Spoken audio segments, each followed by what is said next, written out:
So officially welcome again, Sally and Sue. Nice to have you back here, Sue. So yeah, let's just dive straight in, shall we? To our quote and a little teaching on that, and then we'll go into the lesson, and maybe we'll have time to look at the last section of the psychotherapy manual. That'll be good if we can.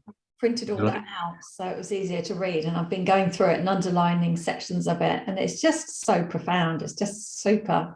Yeah, that I do. Yeah. Like, oh, so well said. Yeah. It's really very, very helpful. Mm. It was a supplement, as you know, to the original. It came a few years later, but via the same process, and it's almost like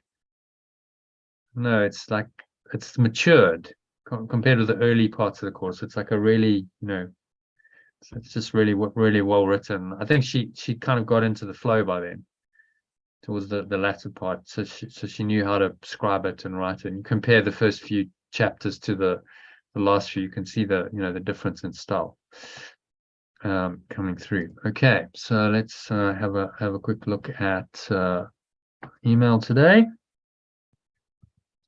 Where would I find that? Where would you find? It's in one of the Telegram messages 2 days ago, maybe. Okay. What are you talking about? The psychotherapy supplement. Oh yeah, I've been posting it regularly, and it's in your email as well.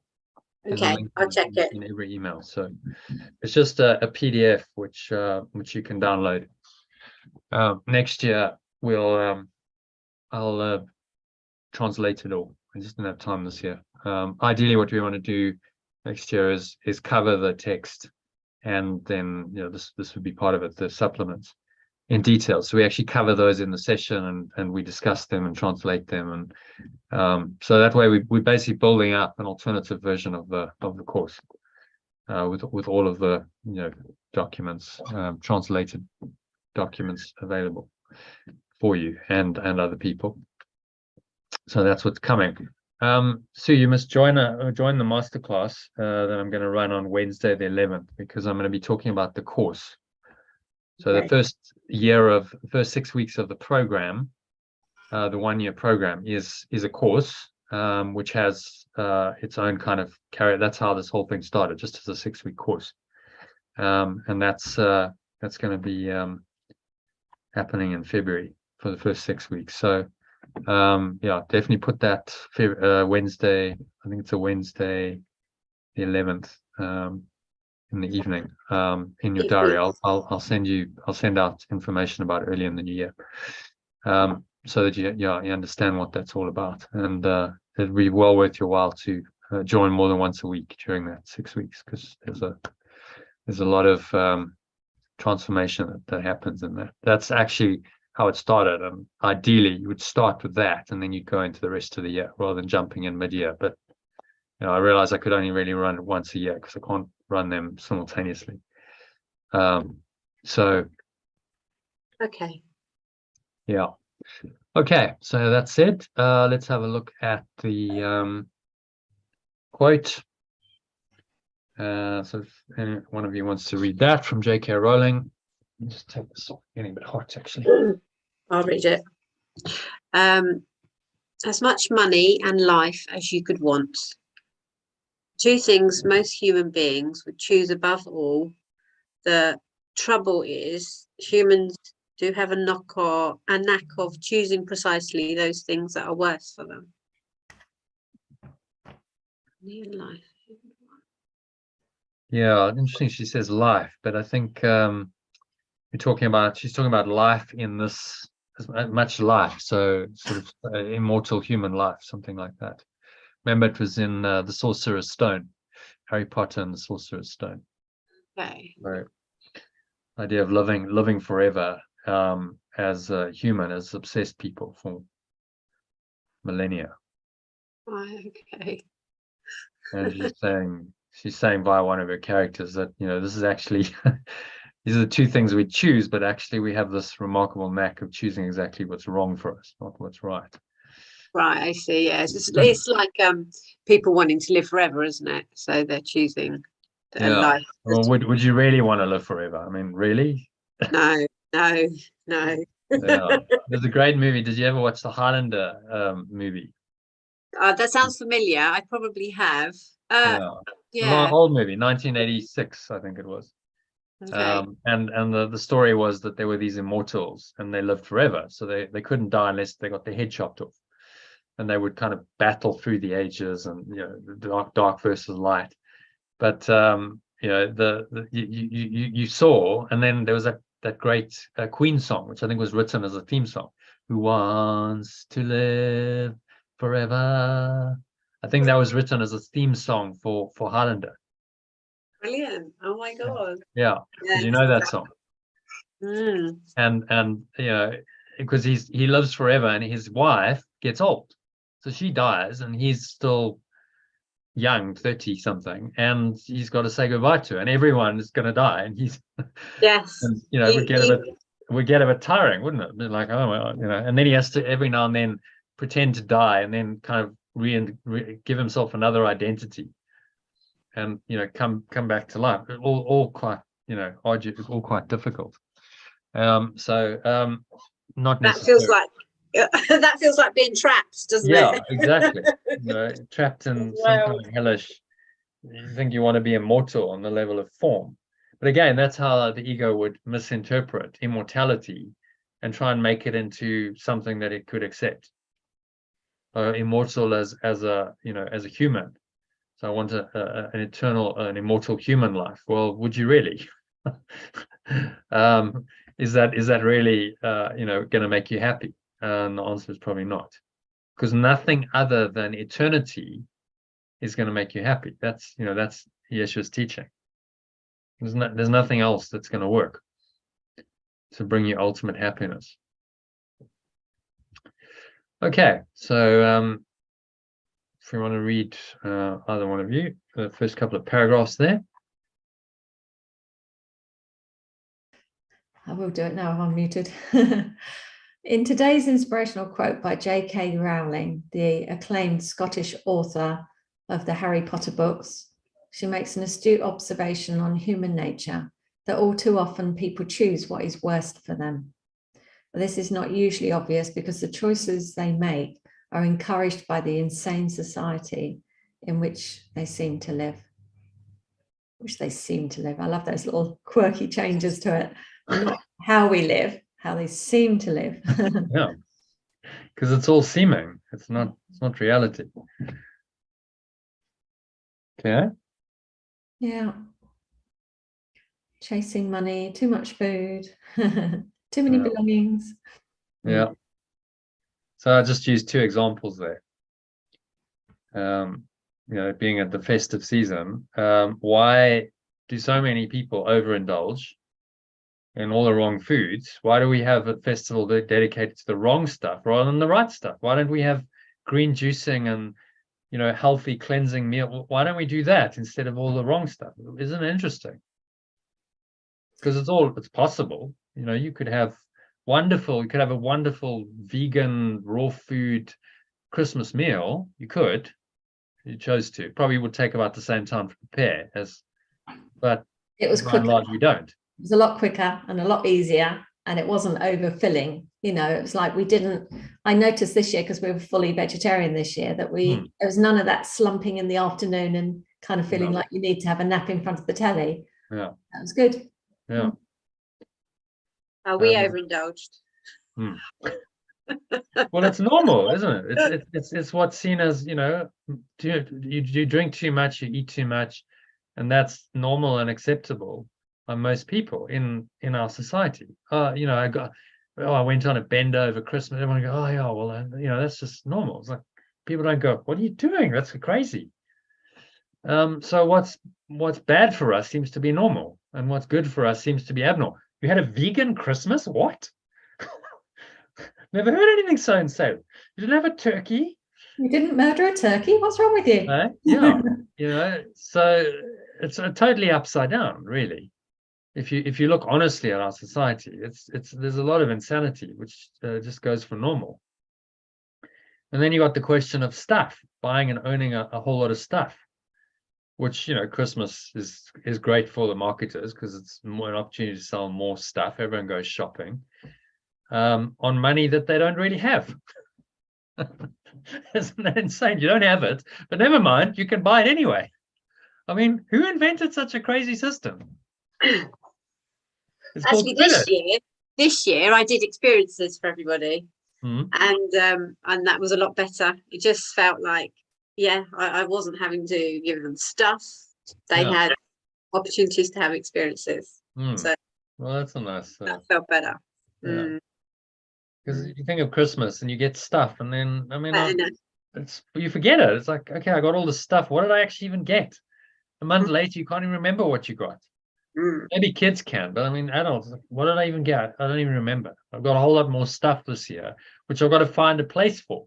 And then you shove it down in your basement or somewhere. And if you do that for 35 years, well, if ever you've helped parents or something to move house, it's extraordinary the amount of stuff that's in their houses. That's just accumulated and is not being used.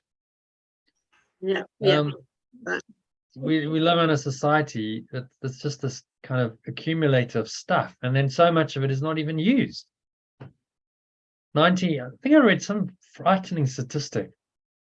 99%, was it 99, 98? It's upper 90s % of products that are sold in the US are last less than 6 months, and then they're disposed of and they end up in the trash. How's that for a step? 99%. Oh my gosh. Stuff that's produced. Oh my gosh. I mean, what a consumable society. It's like stuff gets, produced, all these resources get used, and then it gets used, maybe not even very much, and then it gets trashed, and then you've got to dispose of it. And the whole thing is incredibly ecologically unfriendly. And yet this is how it is. This is sanity. This is, how the economy works. And then people are buying stuff, from the personal perspective. They're buying stuff that they can't afford to buy, and they end up in debt, and they end up having to work doing jobs they don't really enjoy doing to pay for all the stuff they don't really need. I mean, that's just bonkers if you really look at it, honestly. And the system isn't at all sustainable. It's leading to the rapid destruction of the natural environment that supports all life on Earth. Because if you keep using the resources, well, eventually you run out. There's a finite amount of resources on Earth. It used to make me cringe how much stuff my kids had. Really cringe. I hated it. I was part of it, but other people were part of it as well. And well, makes me cringe now to think about it. Yeah, it seems to be, just like more stuff, more presents. It's like, is that normal to get 20 presents, 30 presents for Christmas? Maybe it is. I don't know. I don't think I ever got 30 presents for Christmas. It's like you get a few and, that's it. So, there are a lot of things that go on in this world that are really quite insane, and yet they're normal. And this is supported by society, and everyone who does it is seen as normal, and those who not are seen as a bit, alternative or fringe or radical, whatever the label is, people label them. Okay, so Sue, if you want to read the next one. So Homo sapiens, we're at. So Homo sapiens, which means wise men in Latin, is a complete misnomer for the majority of the human race. A more accurate epithet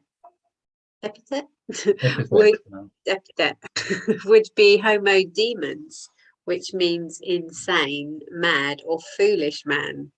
After all, what species that creates a system that destroys the only home it has, thereby leading to its own destruction, could be called anything but insane? This is very depressing. Well, it isn't, because it's liberating in a way, because you look at it and you go, if I can see the insanity, then I'm not insane. If I can't see it, then I'm part of it and I'm insane. So being able to see it. I feel guilty of being part of it. But yeah. Okay. I mean, we're born into it. So, you're born into the matrix. So guilt, I mean, if you continue on without changing, then, maybe. But once you start awakening, you're going, okay, well, I see it for what it is, and therefore I will make some changes. I don't have to continue to do this. I don't have to be a insane part of the this insanity. I can actually live up to my name as a wisdom, wise. We're supposed to be wise. The only people who are really wise are people who have started to awaken and are on a spiritual path, because then you have another sense of a perspective that someone who's just caught up in this insane system doesn't have. And they just run the program. We're conditioned, program from birth. And you look at our education system and you look at how, what that's designed to produce. It's not designed to produce free thinkers, creative people who are going to question the status quo. It's designed to produce good, solid citizens who will go to work, they'll get a job, and they'll fit into the system and become good consumers and producers. That's what it's designed to produce. And that's by design. But we're not limited. If you recall the let's go to here, this integral model, we're not limited just to the external quadrant. So a lot of people go, oh, well, it's all too terrible, the systems are a mess, society's a mess. Well, but transformation can happen on the interior domains. You can change your mind individually, and collectively we can change our minds, and then the behaviors and the patterns of behavioral systems will change accordingly. So Yeshua says, seek not to change the world, but seek to change your mind about the world. That becomes the answer. And people are changing, there's no doubt. Are they changing fast enough to save the human race? Who knows? But in the end, it doesn't matter, because your objective is not to save the human race. It's not to save planet Earth, is it? You see how liberating that is? Yeah. My objective is actually to escape the whole show. Yeah. To leave it all behind. And I can do that by choosing to. So, whether the human race continues on planet Earth or not, or another planet, doesn't really matter, because I'm going to eternity. I'm going beyond time and space and planets and any of the troubles that seem to exist in this world. But it does really make me sad. It's just really triggering me today. It's making me really sad that of what we'll be leaving behind, that the world will be destroyed by humankind. Well, it'll be destroyed by the ego. Remember, the ego is a death wish. So this is what you got to look at honestly. If you look honestly at the world in which you seem to live, without the perceptual blindness of your conditioned human mind. Okay? So you got to lay aside all of your conditioning and programming, because we get brought up in a certain thought system in a society that doesn't let us see the insanity. Because if we saw it, then we wouldn't participate in it, would we? You'll be able to perceive this insane death wish that is so-called normal in our insane society. It's a death wish. We're living in the product of a death wish. Our society is heading towards extinction, towards destruction on a mass scale. If we continue in this way, it's inevitable. There's no way we'll last as long, anywhere near as long as the dinosaurs, who managed 200 million years, and only a comet, kind of a freak of accident of nature, wiped them out. They probably would still be here, because they were sustainable. They just lived in harmony with nature. We haven't, we're not going to come close to that. But the point is, it doesn't matter. That's the thing, because your goal is not to make the world a better place, and not to fix it, and not to sustain the world for future generations and all of that. Your goal is to leave it all behind. So what a relief. You can just leave the whole, excuse my French, but in this context, useful. It's the whole shit show behind, because that's what it is. Leave it all behind, transcend it, and go back home to where you truly belong. Outside of time and space, outside of the world, return your mind to infinity and eternity, where none of this insanity exists. But there feels something there that I feel that feels really bad, really bad, really awful. That that would happen. Oh, What all would those happen? other people, I don't know. What it's like. That you would leave everyone else behind, or Yeah, that leave everyone else behind, destroying the world. Yes. Yeah, but remember that the world is going to be destroyed anyway. You understand? Whether we do it or it's done by eventually the sun's going to go into supernova, and that's the end. Well, that might take 1 billion years, but it's inevitable. The world will be destroyed, because that's the nature of everything in time and space. Everything ultimately is destructible. Yeah, so that's okay. But what upsets me is the fact that the people haven't come to realize that it's all ego, and they haven't kind of been enlightened. Do you know what I mean? They haven't. If it gets destroyed before that happens, that's what upsets me. That we'll make up another world. I wouldn't worry about that. There's a whole universe of potential worlds out there. You'll go somewhere else. Well, that's what it feels like. It feels like failure. That's what it feels like. Feels like it's heading towards failure. Yeah, but actually that's not true. You know that, because it's failure if you look at it from a limited human perspective. Okay. But from the divine perspective, if you're waking up and you're learning your lessons here, yeah, and you ultimately transcend and you return your mind to its true awareness, you go home, then that's not failure, that's success.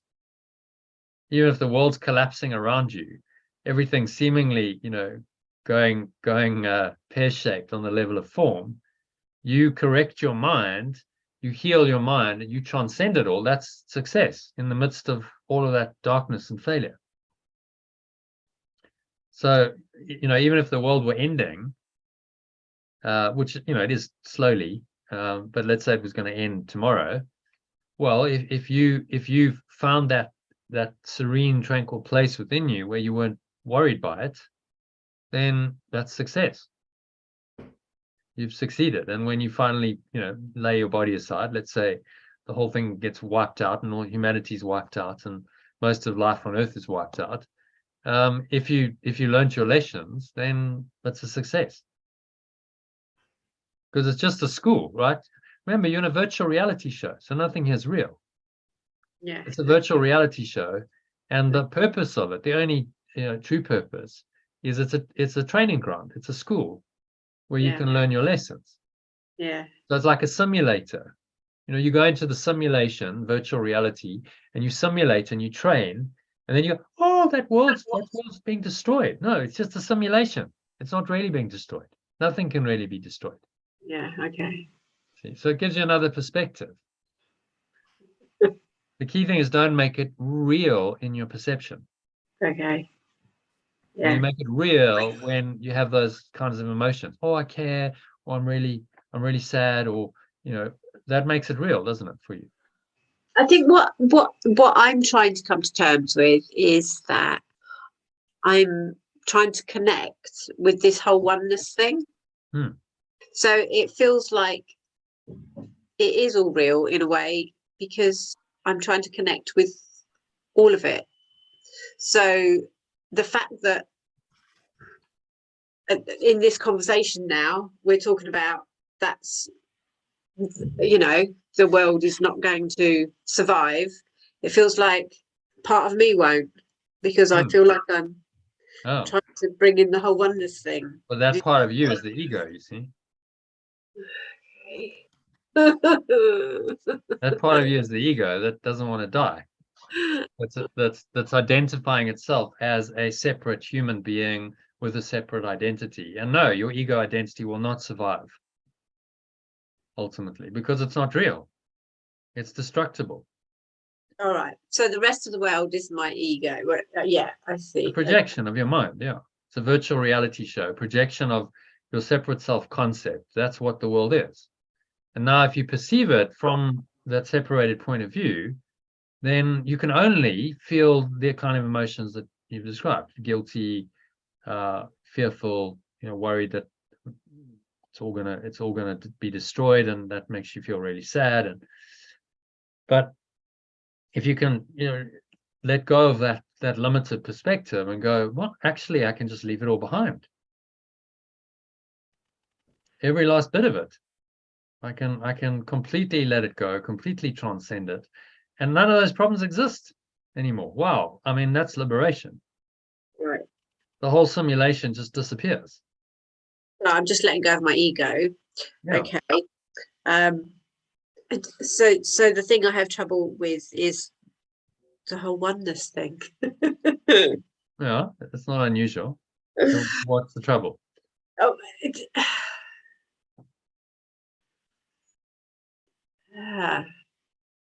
so in my oneness feeling, I'm bringing in all the ego as well. So that's what I need to let go of, the ego part of the oneness. That's the thing, you see, this is it's a non-dual teaching. So oneness doesn't mean it includes illusions. You have to realize that oneness excludes illusions. Okay. Oneness excludes separation by definition, doesn't it? You can't have oneness and separation coexisting, can you? Okay. You see that? That's absolutely fundamental, critical to your understanding of this course. To understand that you cannot have both truth and illusions coexisting and be sane, because they deny each other. They completely contradict each other. Yeah. Perfect oneness means there's only oneness. There's nothing else, just one awareness, one singular awareness.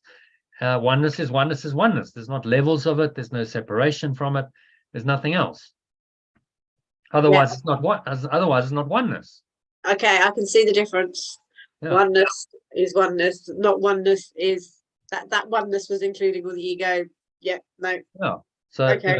Let's have a look at it over here. Yeah. Oneness sits there, and it's outside of the thought system of separation. That's quite a relief now. Yeah. So whatever's going on here, the earth and all of the dramas that happen on earth and the whole virtual reality show the ego's invented is not of oneness. It has nothing to do with oneness. It comes from the idea of separation. Therefore, the Course is saying it's not real. Right? Whatever's coming from the idea of separation is unreal. It's an illusion. It's a virtual reality show, which has no impact on oneness. Oneness remains as it is, has always been, eternally. And your only job is to realize that. That's why you're here, to just realize that oneness is still there. It's completely unaffected by any of these mad illusions you've invented, and restore your mind to that perfect oneness. What could be simpler? Except, it's hard. Seems to be quite hard work when you're caught up in the dream world, and oneness doesn't seem to be anywhere. Oneness seems to be a distant memory. And what you're dealing with is the effects of separation all the time, which are literally in your face, showing up, going, look, there I am again, separation, separation, separation. Oh, the world's a disaster because, it's being destroyed. And it's a thought system that's been projected out there that you're now seeing on a screen. Remember, the world is a screen, 4-dimensional screen, 3 dimensions of space and time. It's a virtual reality show. It's been projected onto that screen so that you can then see it. And the ego then says, well, look, it must be real because you can see it. And you can feel it and touch it and taste it and experience it. So, well, it must be real. And this teaching of forgiveness says, no. Just because it seems to be real, doesn't mean it's real. If it's coming from the idea of separation, then it's an unreal reality. It seems to have reality, but it doesn't really. It's not, that reality is not true reality. So you can't integrate form. Remember, you cannot bring your illusions into the truth. which is what a lot of people are trying to do.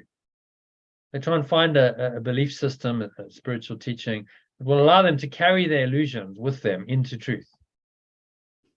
And you can't, because they completely contradict each other. You know, the idea of separation and perfect oneness contradict each other. You can't reconcile them at all. And so that's the whole basis of this teaching. That simple logic. Okay, you can't reconcile these. You have a split in your mind. They're opposites. They contradict each other. So you must choose between them. You must choose between the ideas. Which idea do you want to believe in? And which self do you want to believe? And then which world, which reality? You know, it all comes together. The ego's thought system based on separation will lead you down into this hellish reality that you're experiencing, being a seemingly little person living in this crazy world, stuck on I mean, it's bizarre. We're stuck on some little rock floating around a star and in the middle of nowhere, in this huge, vast galaxy. And then in the universe, like we're just an infinitesimal little speck of nothingness compared with all of that. And that's so-called reality. It's kind of bizarre. This is what the ego's invented. If you look at it, clearly, you can see the insanity of it. It could only be an insane mind that could invent something like this. Like no loving God would put his creations on some speck of dust rotating around a sun that's guaranteed to go into implode eventually, and the whole thing's going to be destroyed. Like, for what purpose? What meaning could that possibly have? And that's what Yeshua is saying to us. This has no meaning. Nothing I see means anything. It's all part of a false idea of separation, result of a false idea of separation, which only leads to what's false. And what's false is illusion. So don't try and bring, when you say oneness, you cannot bring all of the separation idea and all of its effects into oneness. It just doesn't work. They don't reconcile. If you're trying, you'll never succeed in that. Mm. That fits so well now, because I think, great, really great. It's one or the other. You must choose. Yes, so it's very. Yes. I've always had such an issue with this. Yeah. Well, most spiritual teachings, if they're not pure non-dual, then they fudge it, and they kind of have the oneness in there, but they also have the separation, and somehow that contradiction isn't properly addressed. And you kind of feel like, well, there's something there, but actually logically it's not really consistent. And you have this vague feeling of unease, but the teachers go, no, but it's all fine. They just will gloss over that, of that particular tradition. Because if you really go and you look at that conflict honestly, then you have to realize that there's no reconciliation. You must choose between them. And only in that choice can you be free. When you choose against the illusion and you choose for the spirit, then you can be free. And only then. Otherwise, you're not really making a choice. You're just compromising. Well, I want this to be true, but I also want this to be true. But they contradict each other. Okay, but I won't look honestly at that contradiction. I'll just kind of cover over it, and I'll try and live my life as best I can with this contradiction, actually always there. But then the problem is it doesn't work too well, because the contradiction keeps coming up into your awareness as the difficulties that you experience. And then you can't resolve those difficulties with that split mind. You try and fix it on the level of form. You go, well, the answer is we could do this as a human species. If you're this exterior oriented, or we could do this. We could have a whole program to do this and this and this. And you miss the point, because without a change of mind, none of that is ever going to happen, and none of it's going to work. And in the end, the change of mind is all that it's about. It's not actually about fixing the world, because it's a virtual reality show. Why would you fix up a virtual reality show? It doesn't even exist. You see? Yeah. Why would you put all that time and energy into fixing up what's not there? And Yeshua says, there is no world. That's, the fundamental teaching of this course. There is no world. Now, that's terrifying for the ego, but for your spirit, the right part of your mind. That's so liberating. Oh, thank God, there's no world. I don't have to worry about all this stuff. It's just not there. It's not even true. I was walking around last night, taking a dog for a walk in a graveyard. And it was like, yeah, in 100 years, my body, if I get buried, maybe I'll be cremated, I don't know, will be there, nothing. And this entire life and everything I've experienced will be nothing. It'll just, and that's going to happen to all of us. So why do we make this so important and real when it's really just nothing? It's just a dream. But the essence of you, the awareness that knows that it's nothing, is immortal. That will never die. So for the ego, that's terribly depressing. Your entire life is just going to be nothing. It's a dash between the date of birth and the date of death on your gravestone. That's what it comes down to, a little 2-inch dash. Very depressing for the ego, because, oh, no, there's no meaning to, no purpose to my life, and I wanted that dash to mean something. And yet for the spirit, it's liberating, because you can go, oh, thank God, none of it means anything. That's so liberating. I don't have to try and find a meaning and give it a meaning where it doesn't have a meaning. So I can just be free. I can be in the spirit, and I can live my life from the perspective of the eternal, and there can be happiness and joy while I'm here. And that's the only meaning it has. And then when the form identity's gone, well, it was never real anyway. There's nothing to be sad about. You just graduated. You don't need it anymore. Now you're back in eternity. So why any sadness? You see, there's no reason for sadness if you really identify only with this, with oneness, and the spirit, which is pure formless awareness of that oneness. Does that make sense? Oh, yes. It's like I'd forgotten all that. Yes. So it's lovely. Well, we do. And so that's why, you need to join these sessions to be reminded, because otherwise it's very easy to forget the non-dual nature of it. All right, you cannot reconcile these. You must choose. And that's the only way out. If you think there's another way out, you'll keep trying and you'll never find the way out. You're just saying this is futile. You've been trying for your whole life. You've been trying for who knows how many lifetimes to get out of this construct we call the world and a human life in the world. And you failed because you're here again. Clearly, you didn't succeed because you came back. And here you are again in the middle of another life. And, heading towards another death. And then, well, if you haven't got it, another reincarnation. And so it goes. You'll just keep going on that track, being caught really in a virtual reality show, stuck in a kind of time loop, doomed to repeat the cycle over and over and over again. It's like playing a game, isn't it? Where you die and then you come to life again, and then you die and then you come to life again. Yeah, it's like exactly. I mean, I watch my son play these games, and they have like stuff like rebirthing. Oh, you can just decide to rebirth at any point. You go, well, that's exactly what we do. The games are just a mirror, a symbol of what what's actually seemingly happening in the bigger dream. We rebirth.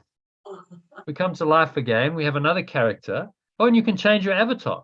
Oh, just change your character. Okay, well, this time I think I'll be female. I didn't like the male version of me, so I'll be female this time. Or, you switch genders.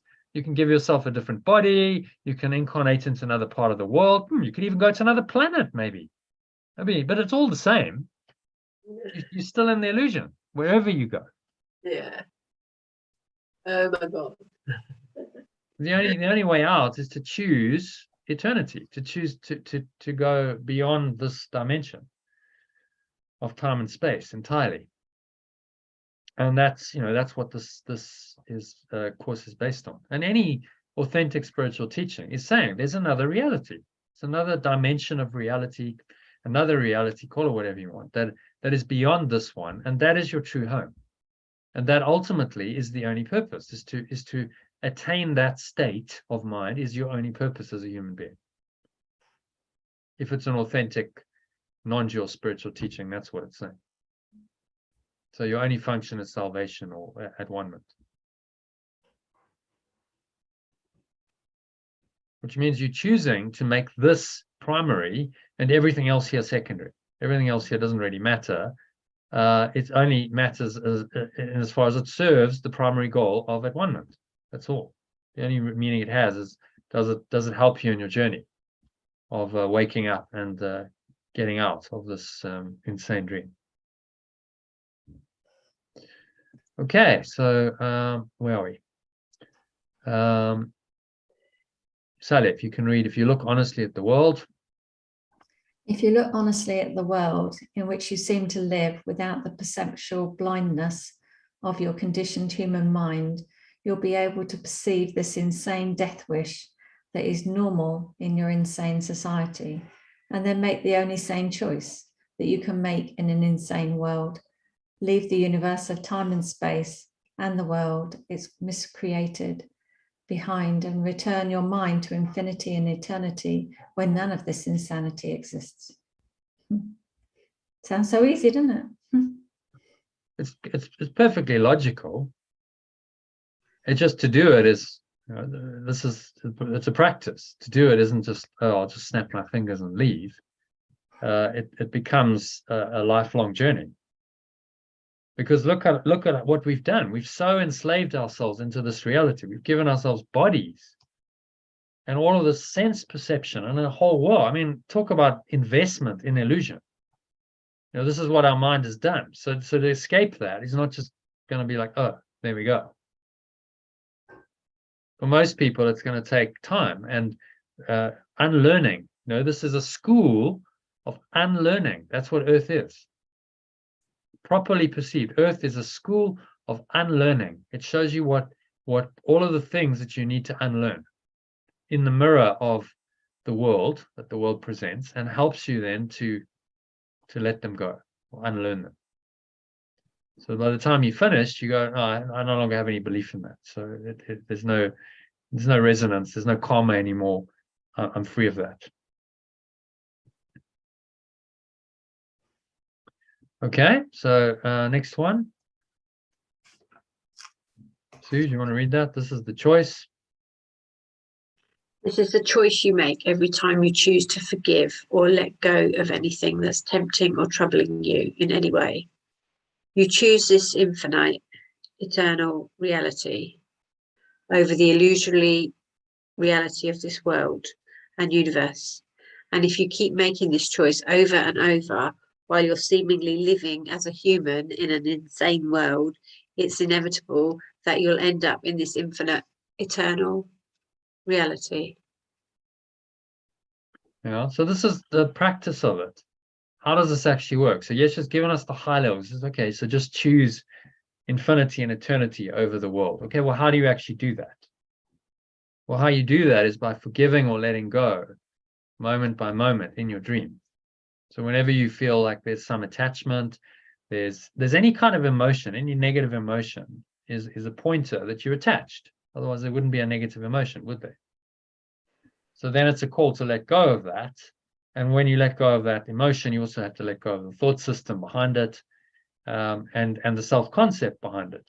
You know, we studied the instrument for peace and that, the levels of mind diagram, and you go through those levels of mind, don't you? And you let those all go. So let's bring this up so I can show you quickly. Instrument for peace.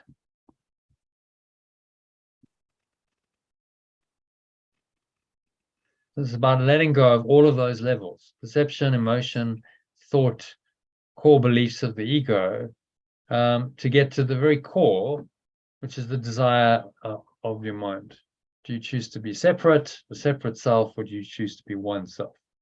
If you choose to be one self, then you must change the beliefs, thoughts, emotions, and perceptions that you have, because they are, the one self can only see it differently. If you don't change those, then you're still seeing it from the perspective of a separate self.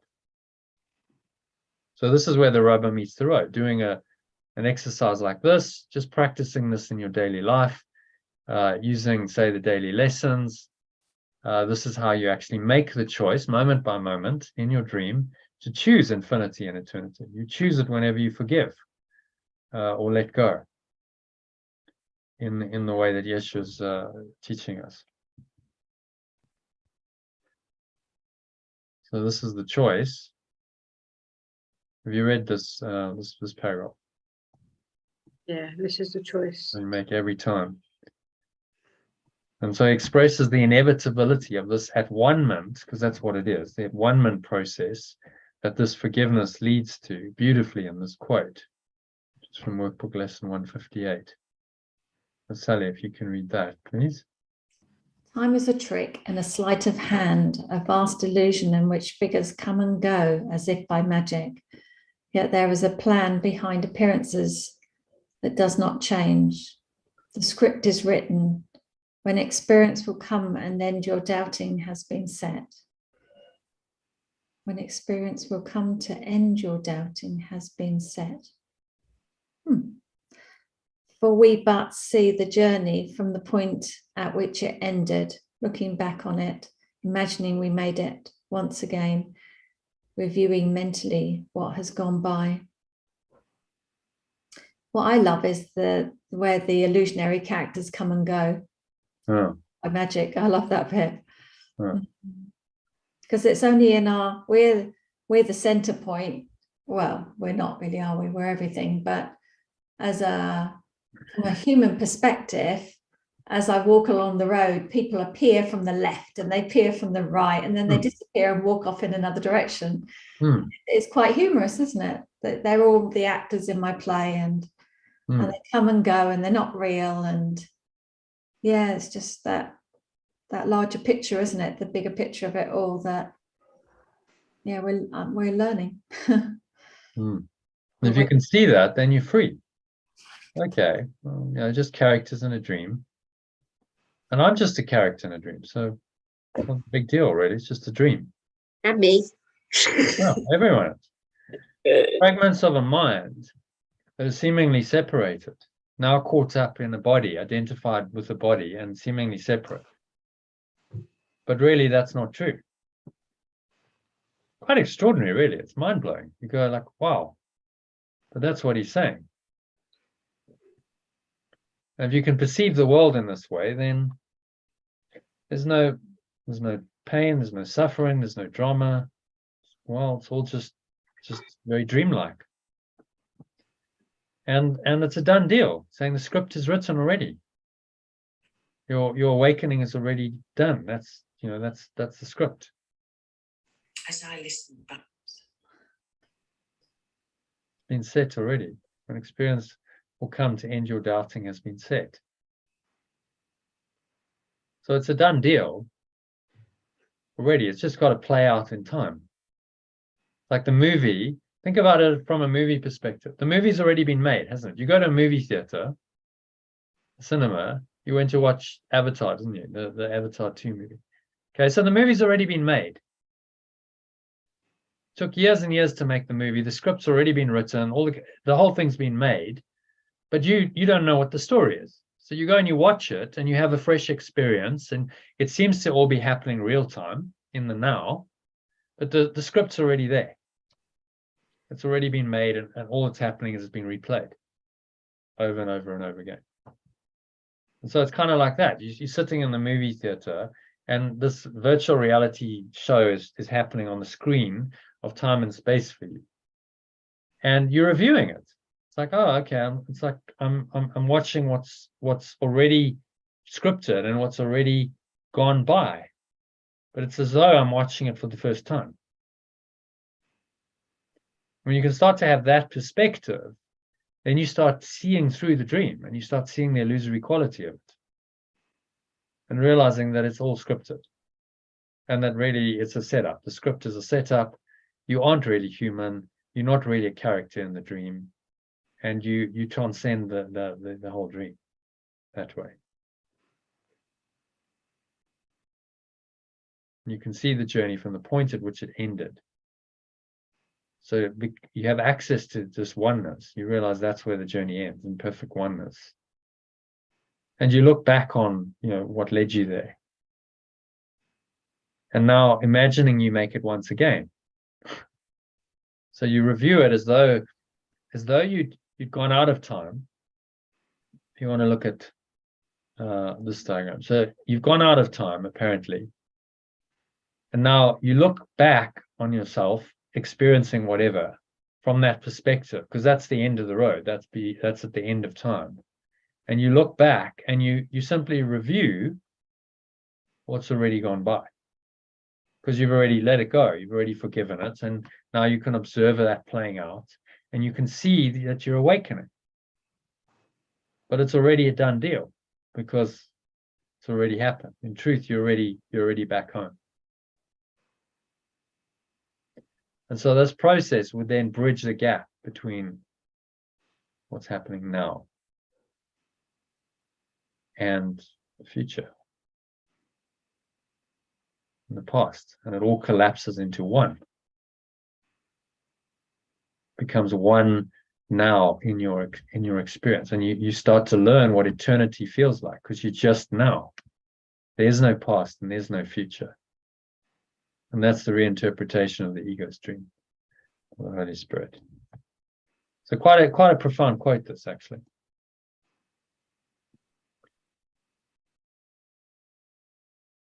So any thoughts on that?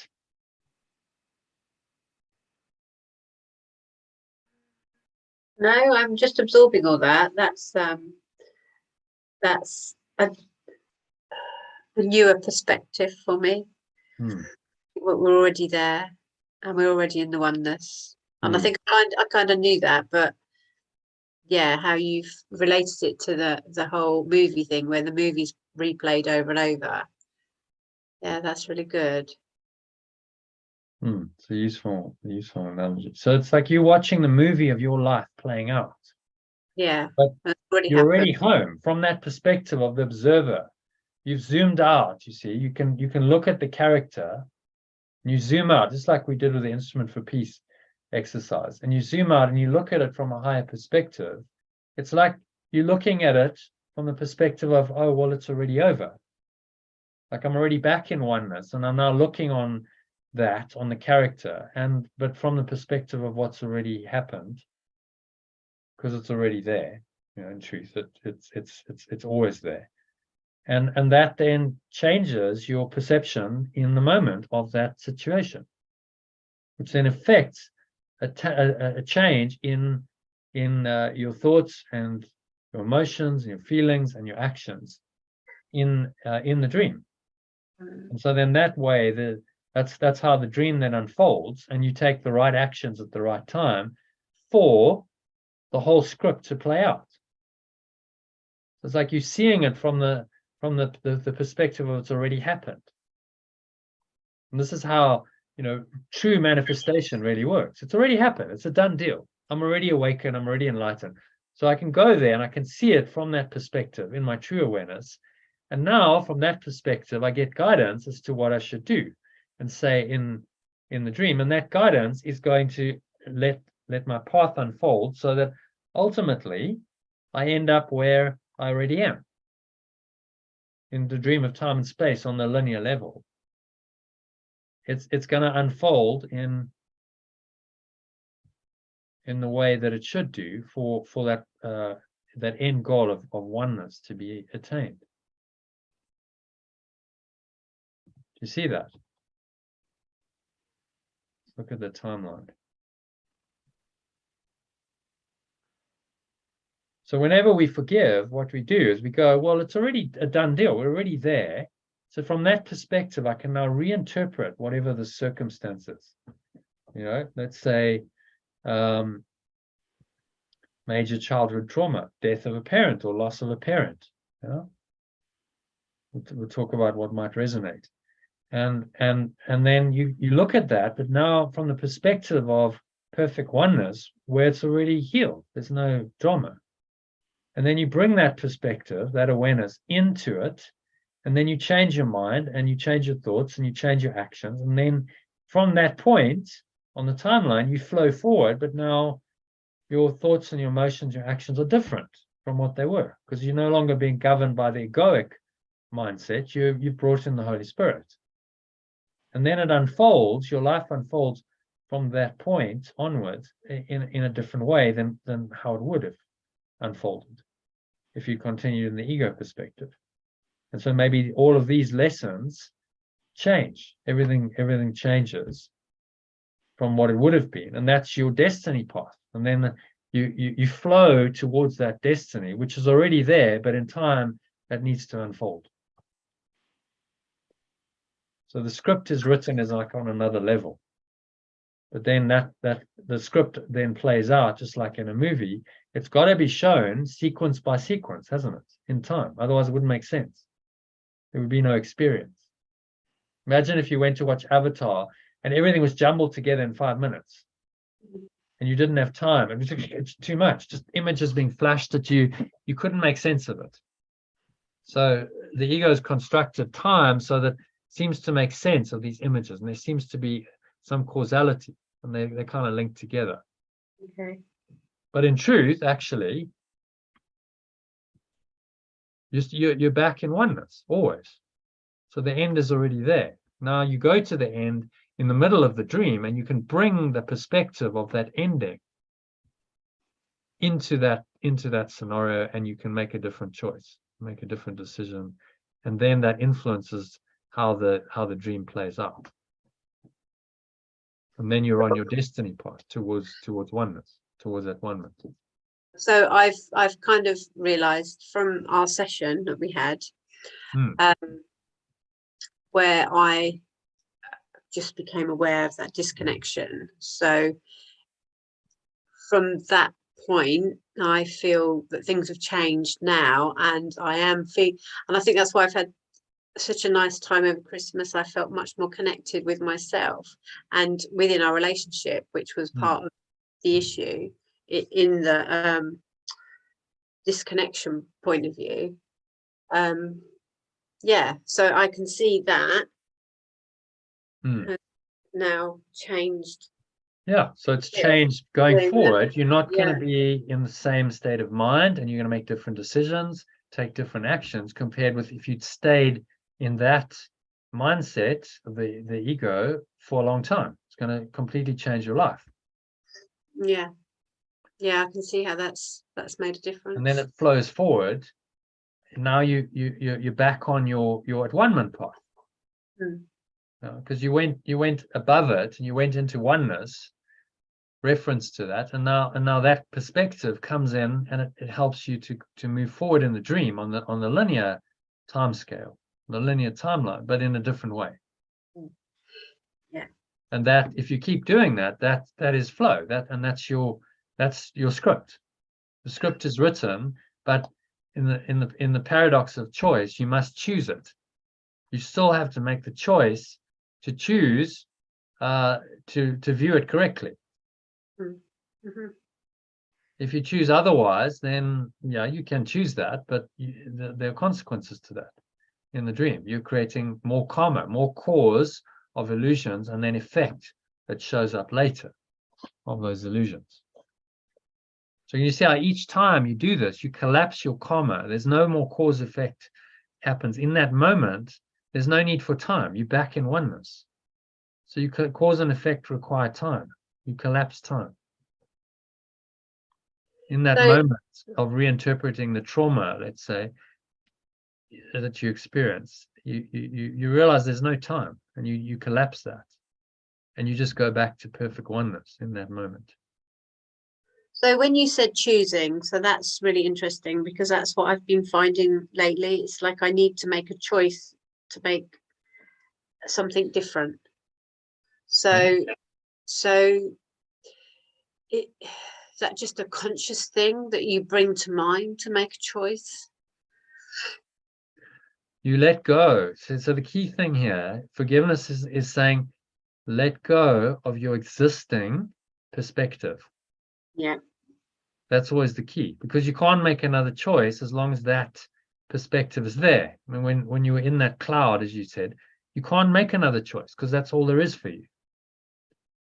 So that's why forgiveness or letting go opens the way for something else to come in. Yeah. Okay. Just by letting go, you've made a choice for something else. You've allowed another awareness, pure formless awareness of perfect love to come in by letting go. So letting go then is the choice, and then the guidance follows. You get an intuition, you get an inspiration, and it says, go do that. And then you make a choice, but it's a guided choice. You're really just following. It's like giving you instructions, saying, go there, do that. So, at the highest level, are you really choosing anything? No. You're just being guided, and it's your own your higher awareness that is guiding you. You're just listening to it. Yeah. And collapse the illusion of choice, even. But initially, you must choose to forgive. It seems like a conscious choice to say, okay, I will choose to let it go, and I will apply, a forgiveness process, and I will do that to let go of my attachment to a trauma, knowing that that's the only way you're going to escape, ultimately. Okay, so does that kind of make sense? The script is written, it's quite a difficult concept to get your head around. It's quite misunderstood, but I hope that gives you some explanation and perspective on it. Yeah, and I like the idea of the time, where you need that time scale to understand it, rather than it all being jumbled all together. That's interesting. To learn, you see, it has to make some kind of sense for you. You have to experience it in sequence in order for it to be a classroom and to be able to learn. Otherwise, you wouldn't be able to learn from it. It will just be, terribly confusing. So it's perfect in its imperfection. It's designed by the ego to perpetuate itself. But because it's been designed by the ego to make it understandable and seemingly real to you, you can now really look at it. You can see clearly what the beliefs are. It's not all jumbled. It's quite clear what your underlying beliefs must be in order to have these dramas happen. What do I have to believe if I'm having a heart attack, or I'm feeling really stressed by my business, or I've lost my job, or I've got a messy divorce? Whatever. What must I believe? That's really the question.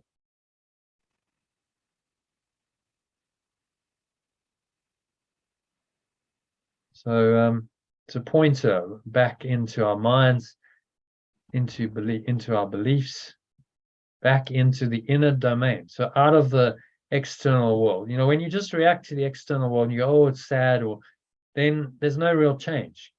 Okay, actually what you're allowing the external world to do is to influence your thoughts and emotions, which is illusion. Actually, you can just let that go and restore your mind to its true awareness, pure formless awareness of perfect love. Go into your true awareness, and now from that place you perceive this differently. It's a completely different perspective on the external world. So it's not outside in, it's inside out. That becomes your true state, and now that becomes the basis, foundation for all of your perceptions and interpretations of reality. And you ignore everything else. Anything that contradicts this, you simply say no. That's not true. And that's really that's what we do when we forgive. That's just not true. And that's also not true, and that's not true. And the more you do that, the more this starts to arise.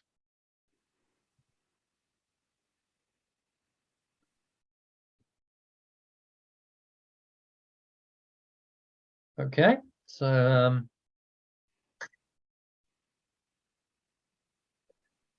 that brings us to the end of the teaching. So we have a look at today's lesson, which kind of complements this, as they always do. So I choose the quotes to try and complement the mind training lesson.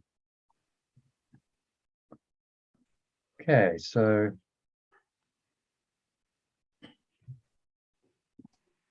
wants to read the read the original and then the alternative version of the lesson, the key idea, and then the first paragraph. I choose the second place to gain the first. Alternatively, I choose second place in the world to gain the first place in eternity. Okay, and then the picture, I had to find a picture to symbolize that. But these guys are choosing, not to win the race. They're choosing to help their friend rather. So, good example of how that might play out in this world.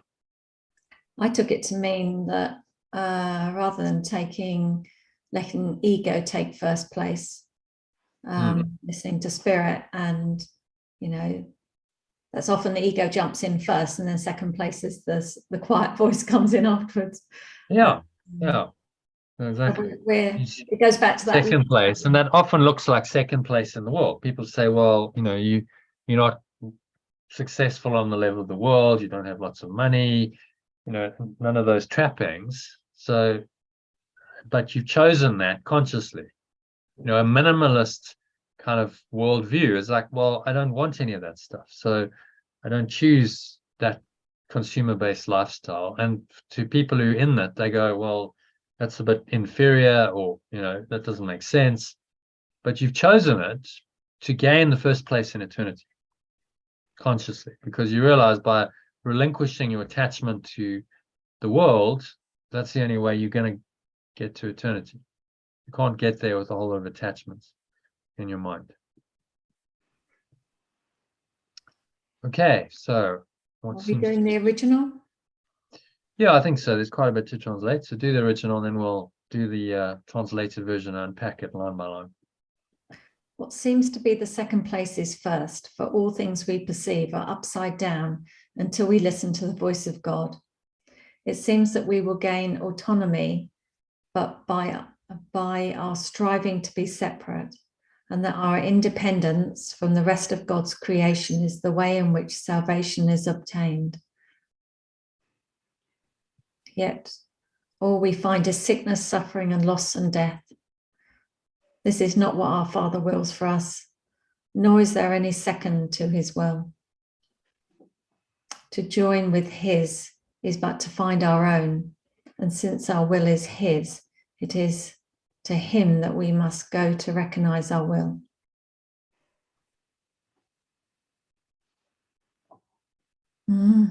Yeah. Okay, let's do it step by step. What seems to be the second place is first, for all things we perceive are upside down until we listen to the voice of a perfect love. Yeah, it's crazy, isn't it? This upside down world we live in. All things upside down. Everything's upside down. It's an insane world based on a false idea. So that idea is the opposite of truth. Everything that then comes from that idea must be upside down, as upside down as the original thought that from which it came. And that is, in a nutshell, is why the world doesn't work, and why we come up with all the insanity and the craziness and things that just don't make any sense, because it's based on an insane thought system. So it's upside down from the beginning. Some people, even spiritual teachers like Eckhart Tolle, talk about a golden age, and there was a time when there wasn't an ego, and the earth was beautiful, and we could get back to that. That's just illusion. It's not true. There's no evidence that ever occurred. It's a figment of people's imagination, and it's really just the ego trying to make this world somehow. Oh, but you can get salvation in the world. Let's go for the golden age of humanity and peace on earth and goodwill to all men, rather than eternity. Try and make this world real. Or is Yes just saying, look, don't bother with that. Just go to eternity, because this world is never going to work. Don't bother. No, he's just saying, no, you're wasting your time. It says you can do that if you want, but you're going to waste many, many years, maybe lifetimes, doing that. Just, I'm giving you the fast track here. Just accept what I'm saying. None of it's going to work ever. So once you get that, well, that's then you're free. Okay, well, there's only one way. I just have to choose God oneness exclusively. That's it, and nothing else. So it seems that we will gain autonomy by striving to be separate. Do you want me to read it, or are you reading it? Yeah, you read it.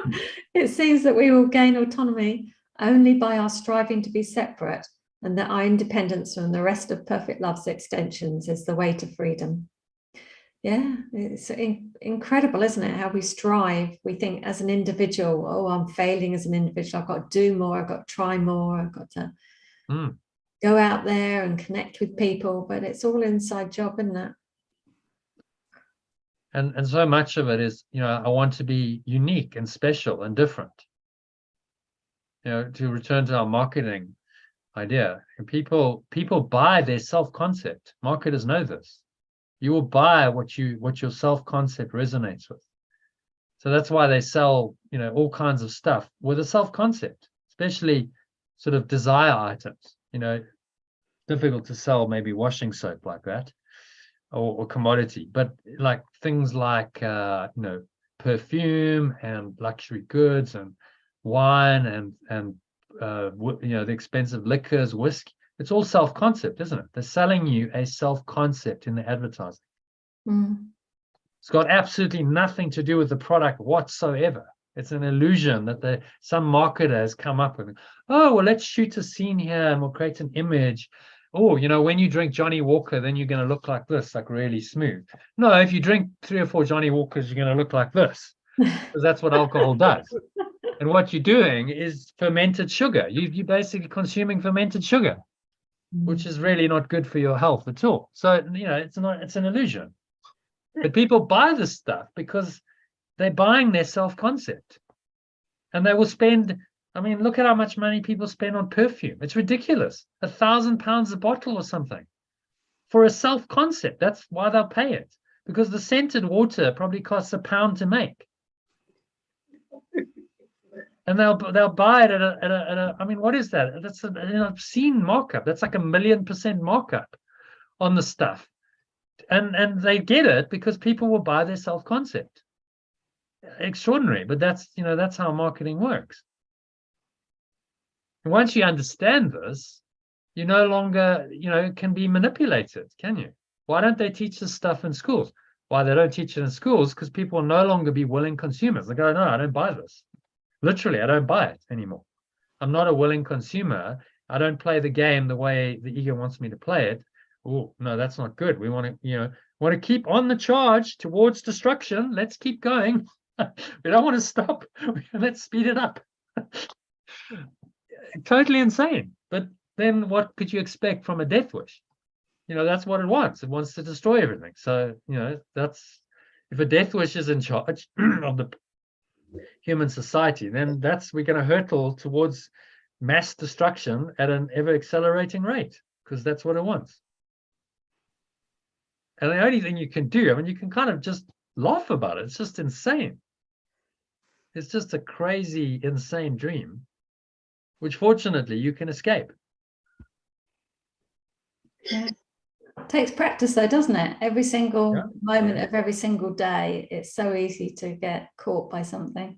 To get sucked in, So it's the mind training. Like, okay, I'm just going to be vigilant of my thoughts, my emotions.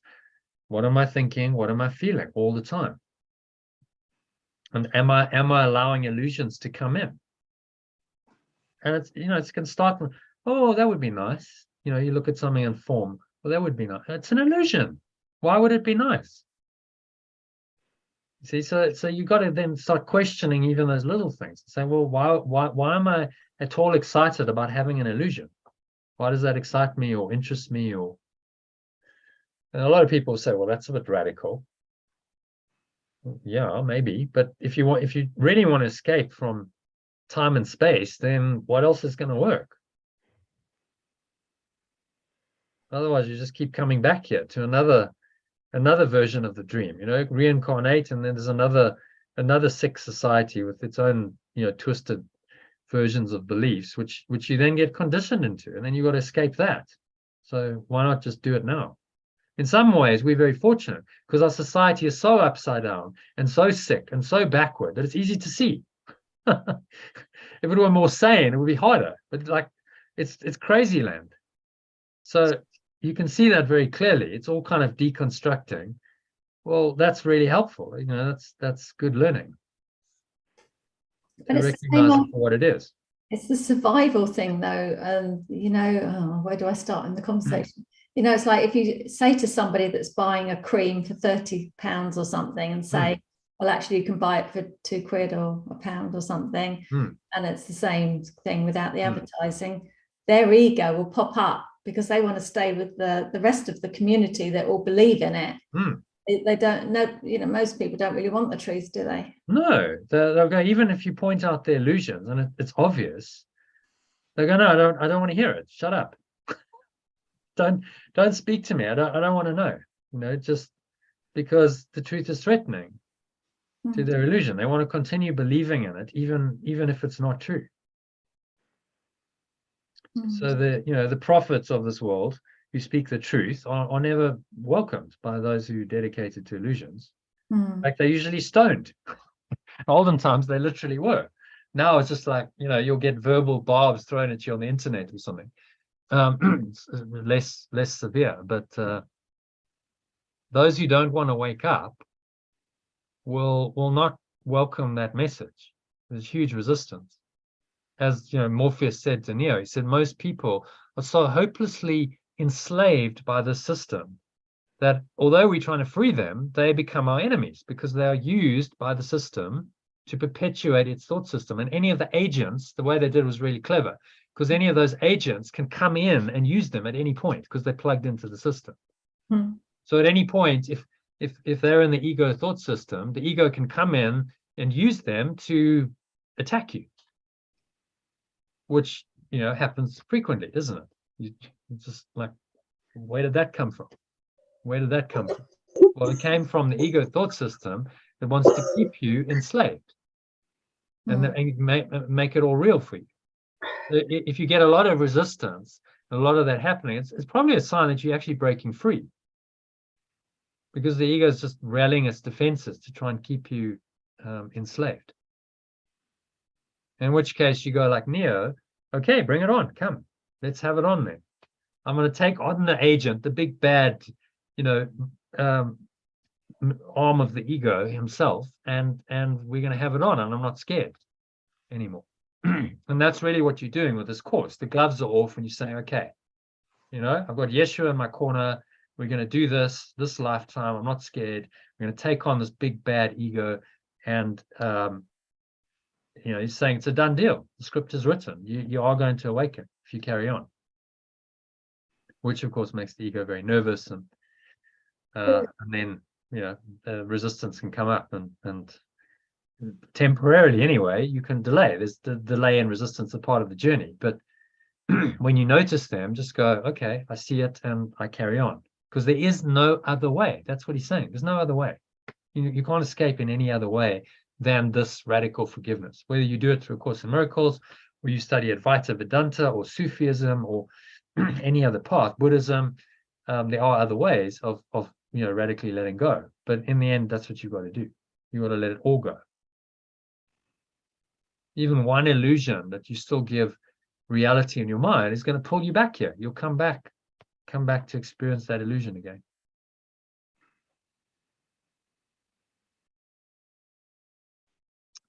Okay, and then just a note on the separate, independent. That is a self-concept that has really become idolized in the West. The independent, successful hero. Clint Eastwood. He's doing it on his own. He's out there. He's killing the baddies, or he's doing something. And a lot of people think that's the hero's journey. That's what we should become. Independent, autonomous. And actually, the reverse is true. Actually, we're letting go of all of that separate self-concept to become one with everyone and everything. And that's the true hero's journey. Right. Which may seem to make you outstanding, like Yeshua, Buddha. They were outstanding individuals in their society. They seemed to stand up, but actually, ironically, they were trying not to stand up. They were trying to let go of any desire to stand out and just be one with everyone. But that is an outstanding character. If you do that, you can genuinely do that. That makes you 1 in a million, 1 in 10 million, or 1 in a billion. Because it's so rare for someone to have done that and collapse their self-concept.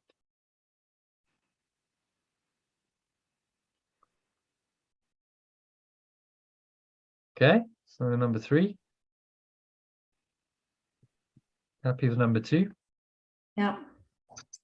Yet all we find is sickness, suffering, loss, and death. This is not what our source wills for us, nor is there any second to its will. What does it mean? There's no second to its will. There's just its will. Yeah, there's no other will, is what he's saying. No, there isn't. There's no other will, nor is there any. Would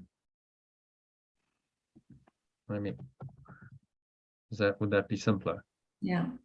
Yeah. Nor is there any other will. Mm. And that would be.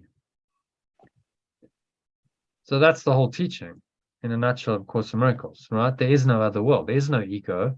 Therefore, there is no world, because the world is a projection of the ego. Yeah. No other awareness, no false awareness, no false world. The two go together. Yeah. The only thing in choice is to choose ego or truth. Yeah, it seems like we have to choose the truth over the illusion while we hear, because we've invented another will, and so there seems to be a split in our mind. But in truth, there's only one awareness. The other awareness doesn't even exist. Not true. It's why the whole thing's unreal, you see, because the awareness that invented it, the mind that invented it, is not real. So anything that mind invented is also unreal. So that, it's logically consistent.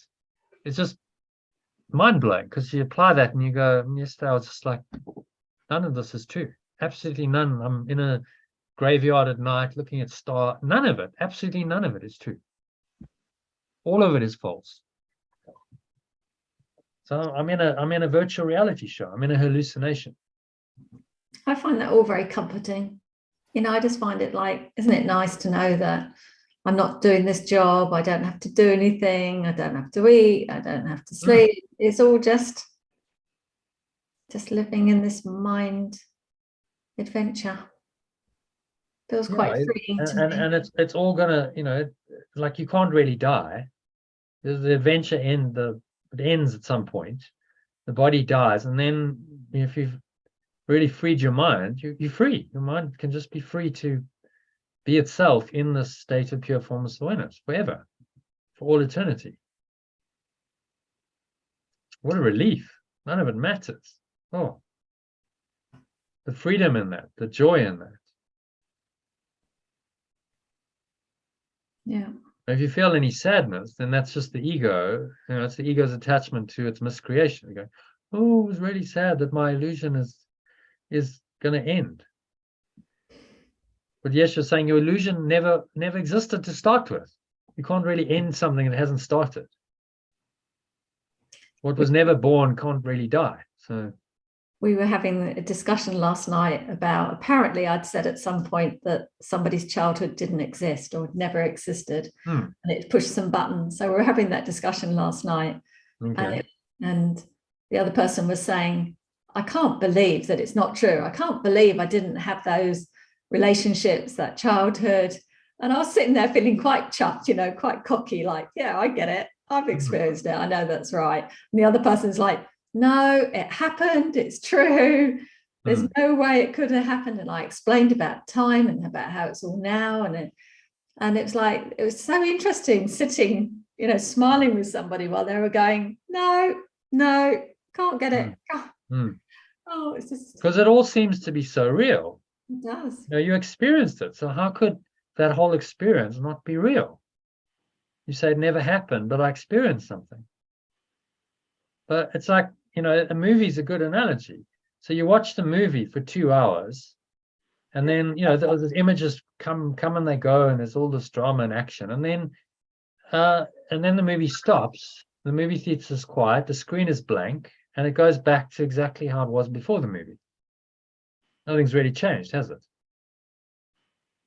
So were any of those images, and they were just projections onto a screen, they had no substance at all. Were any of those images true?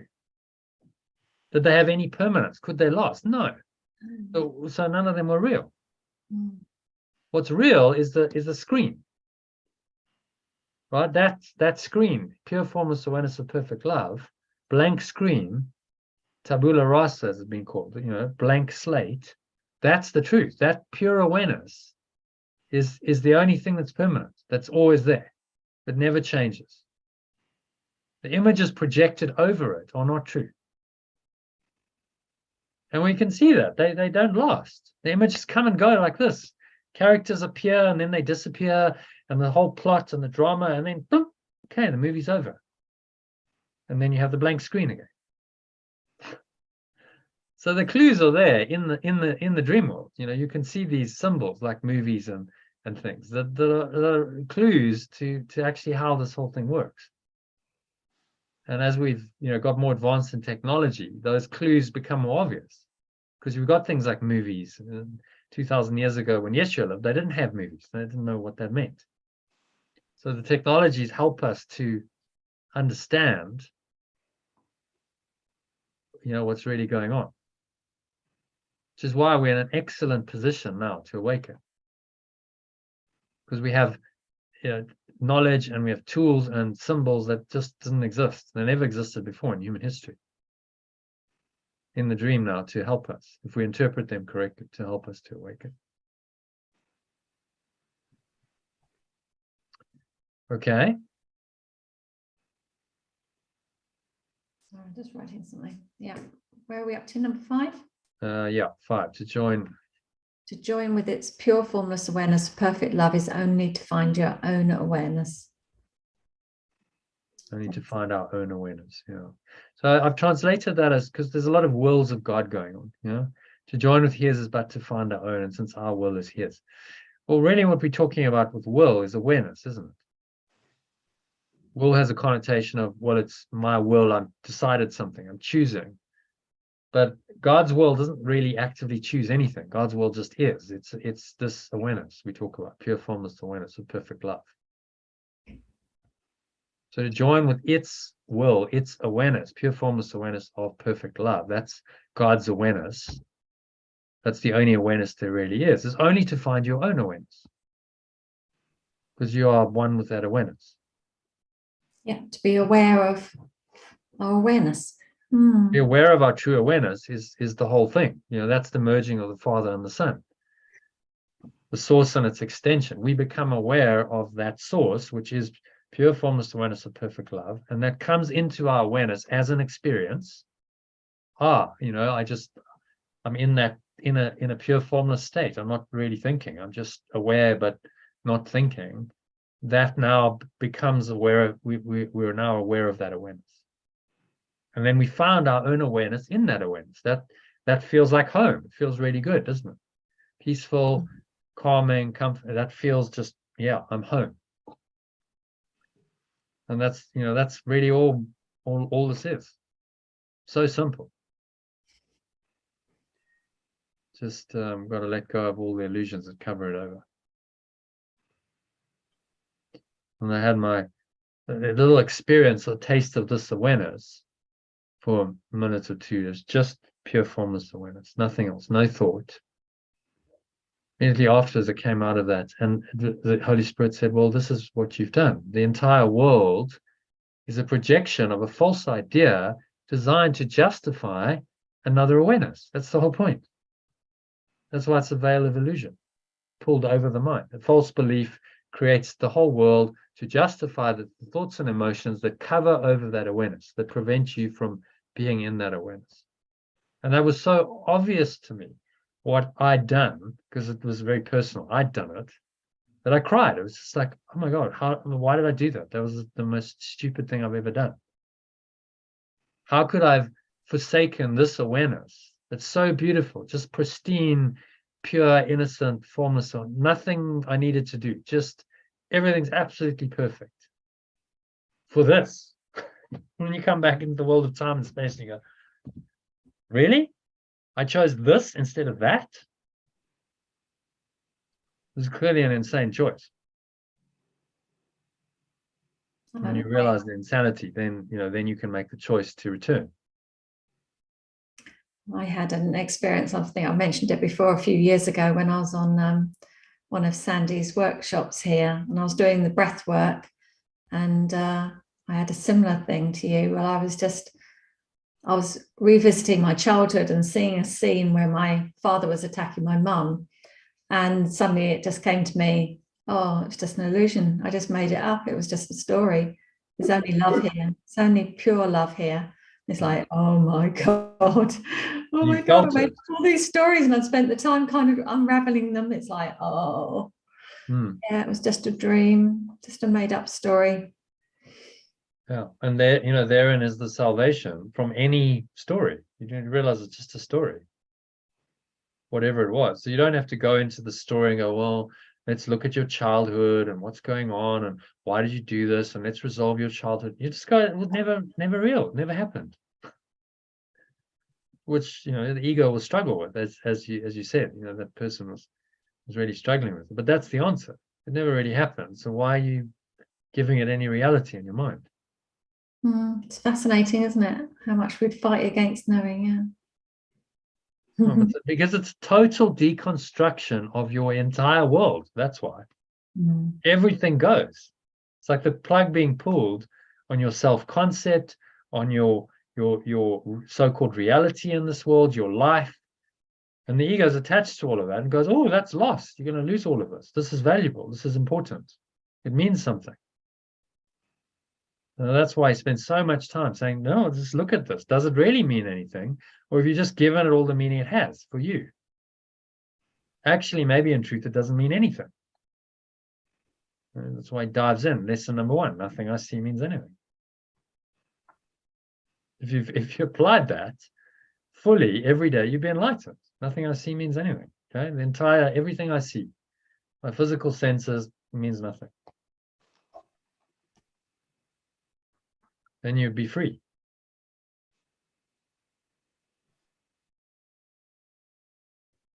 Okay, so next one, number 6.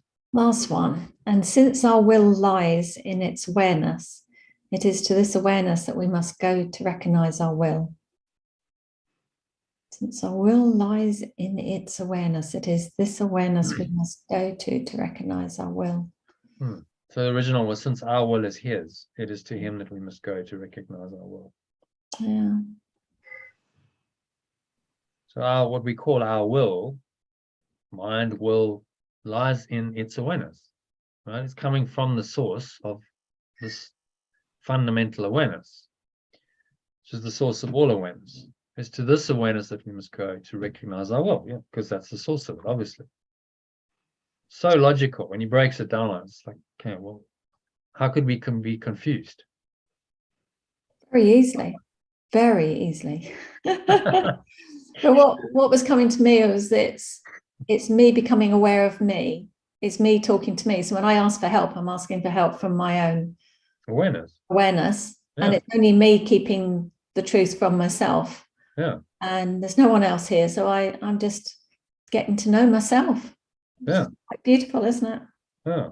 Who am I really? You know, that's know thyself. That's the whole point. That's the hero's journey, which is just extraordinarily simple, and yet, you know, it's the most difficult thing we here to do, because we've lost ourselves. We've forgotten who we are.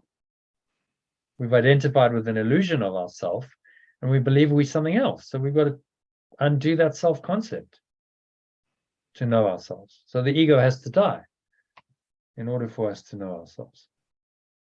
And, you know, that's where the struggle comes in, because it doesn't want to die. It wants to continue in your mind as some kind of entity that's governing your mind and your thoughts and your words and your actions. And so it lives through you. You are its host. It's a parasite. It's a virus that is hosted by your mind. It wants to continue living in your mind, like any parasite does. It's got a will to live, a will to continue existing, even though it serves no useful function whatsoever, other than to cause pain, suffering, misery, and death. And there you have the ego. So it's very important you see this, and you understand and you accept the truth that the ego has no point. There's no purpose to it. Because if you give it a point and a purpose, then you justify it, and then you deny oneness, and you'll never get back there, because you've accepted that the ego is true and real.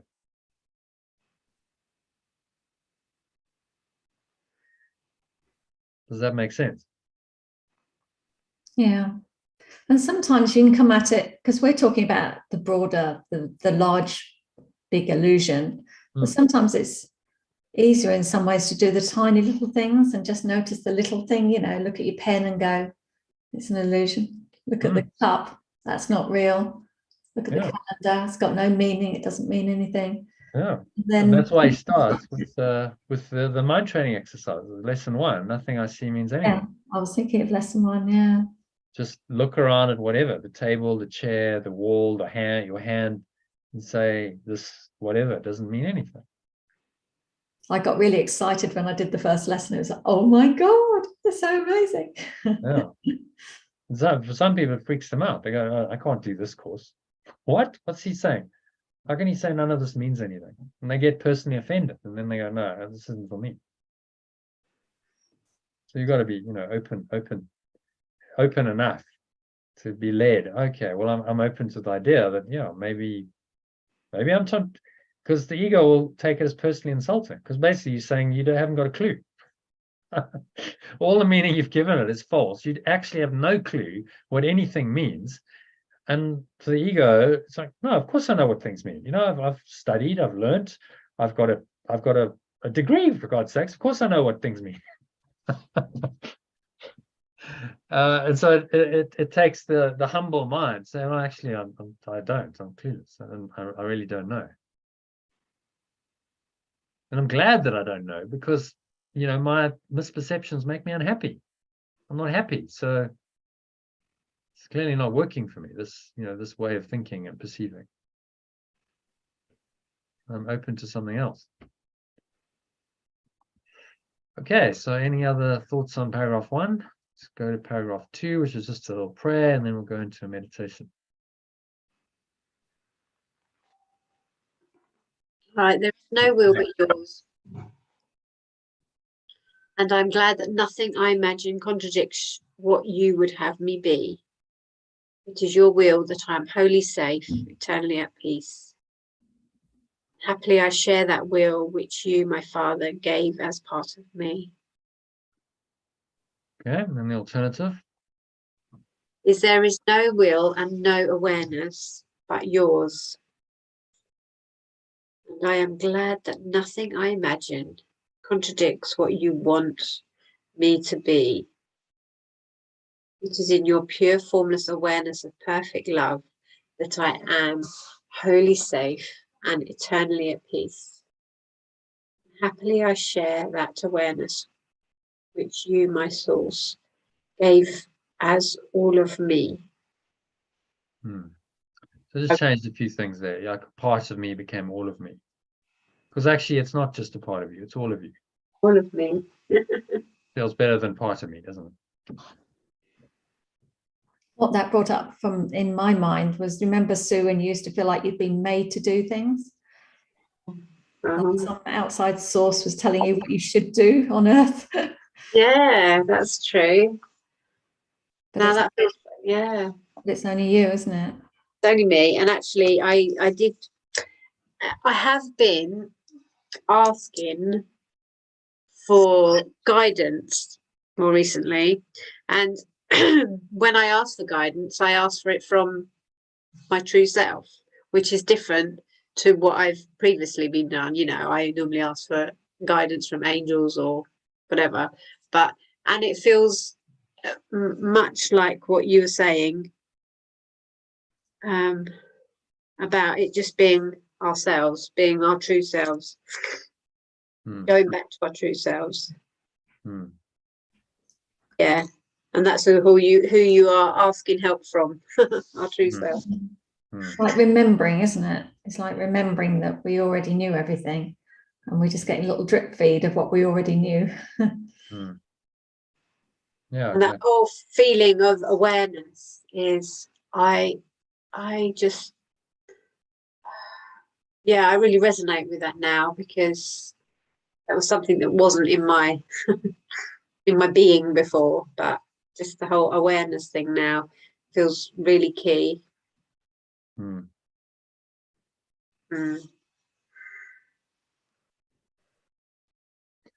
Yeah, so all good, really. I mean, they're short lessons, but they're very profound, aren't they? You go into them, you're like, what's it actually saying? Takes you right back to your source, which is the whole point. So shall we do a meditation now? Do you want to finish at 2:30, or have we got another? I think I need to hop off because Hmm. I've got something at 2:30 and I just need a few minutes to You get prepare, this okay. together. Yeah. But thank you very much for the session, and lovely to see you on here, Sue. Yes. Okay, thanks. I'll see you tomorrow.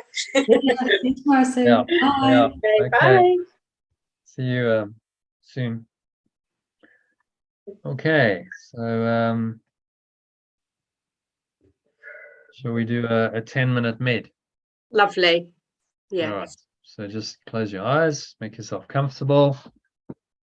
Sitting feet shoulder width apart, back straight. Cup your hands in your lap, close your eyes. And start off by taking a nice deep breath in through the nose. So breathing in. Noticing how the stomach rises and the chest rises. And the subtle flow of air in through the nostrils. Breathing in, clenching the sphincter muscle to lock the energy in. Just draw the energy up the spine into your heart center. Putting one hand on your heart to connect with your heart space. And drawing it all the way up into the crown of your head. Just pausing at the top of the inhale, scan your mind. So just noticing any thoughts, emotions, body sensations related to them going on, particularly anything that feels negative, limiting, contracted, constricting in any way, shape, or form.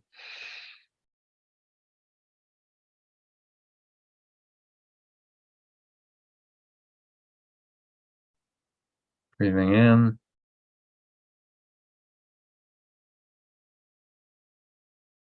And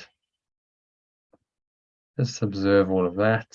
Bring the spacious awareness into it. Breathing in the spirit, love, perfect love, light.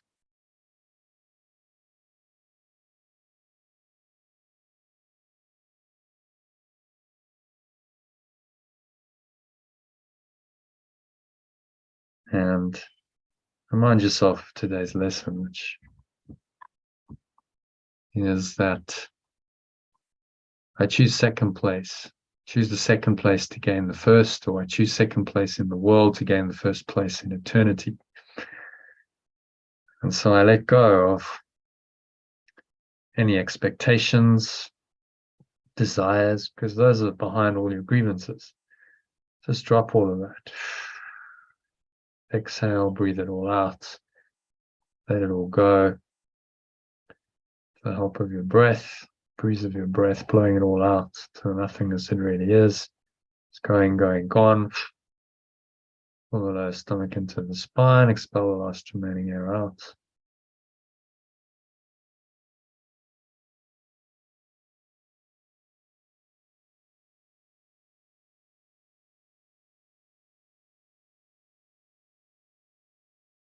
And just rest here.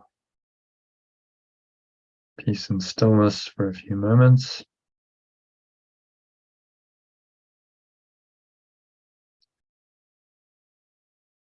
Breathing in and out through your nose. Observe the breath flowing into the nostrils and out of the nostrils. Subtle sensations of the breath. The body. Bring your mind into the present moment and just allow these words, a short commentary on the lesson to come in and help you find the deep peace that is yours.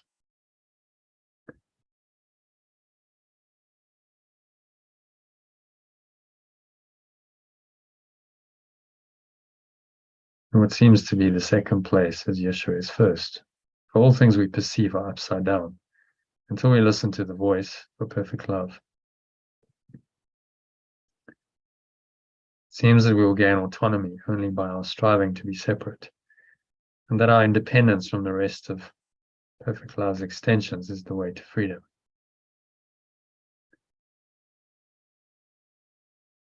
And all we find is sickness, suffering, loss, and death. This is not what our source wills for us, nor is there any other will.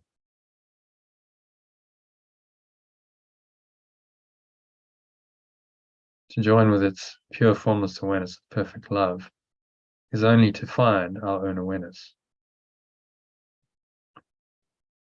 So since our will lies in its awareness, it is to this awareness that we must go to recognize our will. And so just go there into this deeper awareness. Your true awareness, who you really are, just waiting there for you. It's never gone away, always been there. It's calming, peaceful, comforting, loving presence.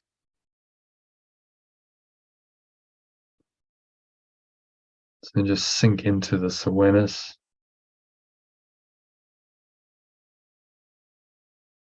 With the help of your breath, just breathing in and out through your nose, going deeper and deeper with each breath. And listen to this prayer. It should help you go there. So there is no will and no awareness but yours. You addressing your own mind, your own true awareness. And I'm glad that nothing I imagine contradicts what you want me to be. It is your will. It is in your pure formless awareness of perfect love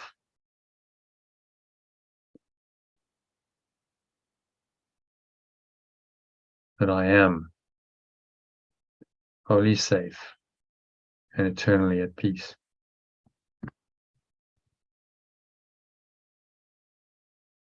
And happily I share that awareness which you, my source, gave as all of me. So you happily share that right now. Just accept this awareness as yours. There's no need to resist it, fight against it. Just let it come in, this gentle presence. Perfect love. Coming into your awareness to awaken you. From this mad dream of separation.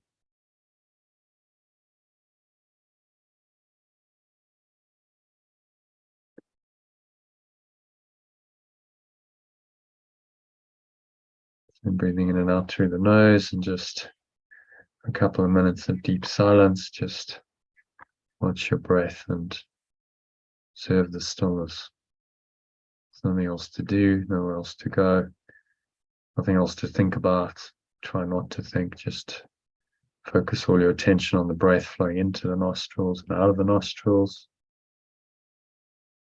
Keep your mind occupied and just allow this awareness, pure formless awareness. In other words, there's no form to it. Completely pure and innocent and whole and complete. So it's something you can just surrender into. You don't have to try and fix it, change it, adopt it, do anything with it. It just is what it is.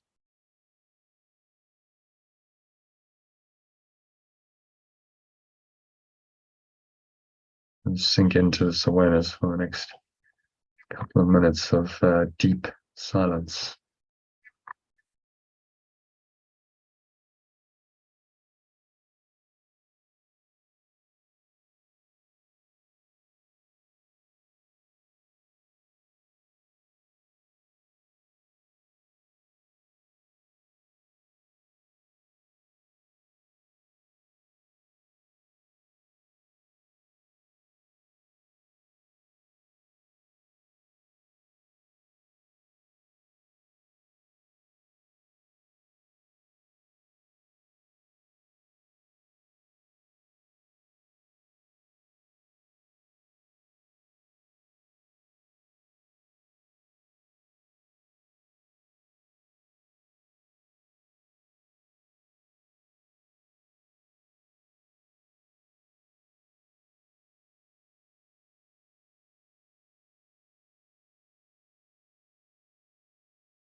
And if any thoughts come in, maybe that desires, expectations about the future, little worries, anxieties,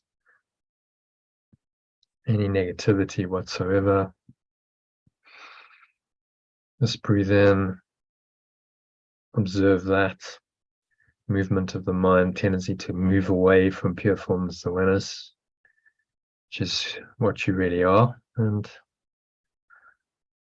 be willing to let it all go, just blowing all these thoughts away like clouds. Blow them away like dark clouds. They have no bearing on the sky. They on another level. They do not affect the sky at all, which is your pure formless awareness of perfect love. Perfect love is like the sun shining through that pure blue sky. So with that image in mind, just go within, sink inwards into that place in your mind that's just pure formless awareness, the blue sky of your mind for another minute of deep silence.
And so just gently coming back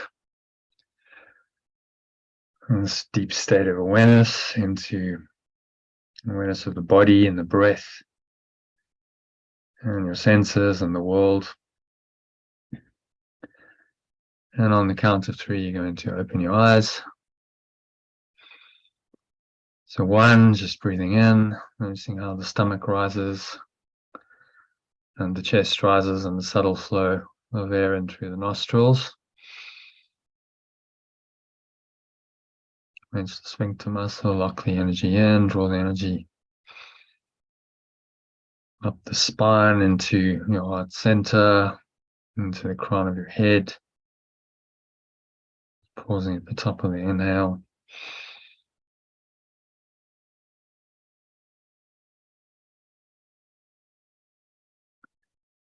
And just observe any thoughts, emotions, sensations, body sensations going on, and anything that's not serving you, that's in any way unpleasant. Just let it go. Breathe it out with the breath. Dark smoke, black clouds leaving you. It's going, gone to the nothingness that it really is. Remind yourself that I choose the second place to gain the first. In other words, I choose to be second in the world to gain first place in eternity. I choose that right now whenever I let go. So it is said, so it is done. So on the count of 2, just notice the weight of your body pressing down into the chair, your feet touching the ground. Notice what you're feeling with your hands. Maybe there's a subtle flow of air on your skin. Breathing in, noticing any smell in your nose, subtle taste in your mouth. And noticing what you're hearing in the surrounding environment. And just noticing all these things from this very still, calm, and surrendered state of mind. Anchor this state in so you can continue on in this state for the rest of the afternoon and evening and on into your weekend. To help you stay in the state, you can practice the lesson using the shorter breath break recording I've sent you, or the instructions in the Telegram and email message to practice in under a minute. So keep topping yourself up with this eternal presence, and you can't fail to be peaceful and happy. So that's what I wish for you the rest of the afternoon, evening. So it is said, so it is done. Now, on the count of 3, open your eyes. And just take a minute to look around, ground yourself back into this so-called reality. So look around at the objects in the room around you. Focus on one of them, any one just randomly selected. And notice that this underlying peace that you experience when your eyes were closed in the meditation is still there. It really hasn't gone anywhere. So you're still at peace. And then look at something else. Notice that that same awareness and that same peaceful feeling is still there. And you can do that for half a dozen objects. And you notice that it's exactly the same awareness and exactly the same feeling of peace. And so you're training your mind that to learn that everything actually is that awareness. So awareness is fundamental. It's always there. You cannot lose it. It underlies all of your sense perceptions. And if you can stay in this state, this is the enlightened way of living in and perceiving the world, which leads to happiness and peace and joy. So that's what I wish for you. Good practicing and much love, happiness, peace, and joy. Thank you, Sue. You're still muted. So yeah, hopefully see you next week, and Happy New Year. Yes, Happy New Year. I'll see you then. Okay. Catch you in the new year. All right, bye now. Namaste. Bye for now. Namaste. Okay, so that brings us to the end of the session. And it's a wrap for this year because there isn't a live session tomorrow. So that's it for the Art of Letting Go program for 2022. I'll see you again on New Year's Day. We'll do an evening session 2023. So catch you on the in the new year. See you next year.